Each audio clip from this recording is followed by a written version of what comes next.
Bu yer mo'lga tushadigan joy. Mana bu Hazrat Usmonning uylari bo'lib, Usmon radhiyallohu anhu islomning 3-xalifasi, Ashara-i Mubashshara jannat bashorati berilgan 10 tani 3-chisi, Abu Bakr 1, 2 Umar, 3-chisi Hazrat Usmon. Hazrat Usmon radhiyallohu anhu payg'ambar alayhisolatu vassalamni eng hayoli, ya'ni ummatning hayolisi, hoji aka, ummatning hayolisi. Bir kuni Saodat kurbada payg'ambar alayhisalom yonboshlab o'tirganda boldirlari ko'rinib qolgan ekan. Abu Bakr radhiyallohu anhu kiribdi, payg'ambar alayhisalom o'rinlaridan qimirlamasdan gaplashgan. Orqasidan Hazrat Umar kiribdi, Rasululloh ashda o'tib yotishardi. "Ya Rasululloh, Usmon kiraman" deyapti desa, Rasululloh darrov ko'ynaklarini to'g'rilab o'rinlaridan turib o'tirib, suhbatlashgandan keyin chiqib ketsa, Oysha onamiz: "Ya Rasululloh, bu nima qilganingiz? Otam kirdi, o'rningizdan qimirlamadingiz. Umar kirdi, o'rningizdan qimirlamadingiz.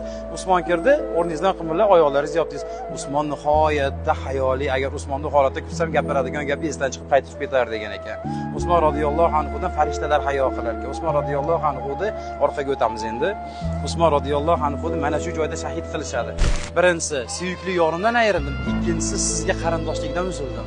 Shu ikkisi qiynayapti meni deydi. Sizga bugundan boshlab sizni qarindoshingiz emasman, sizni qondoshingiz emasman, ya'ni sizga jamoat emasman deydi. Desa bir qancha vaqt o'tgandan keyin Jabroil alayhisalom keladi: "Ya Rasululloh, Alloh amr qildi, qizingiz Ummu Gulsumni Usmonga nikohlab berar ekansiz" deydi. Ikkinchi qizlarini.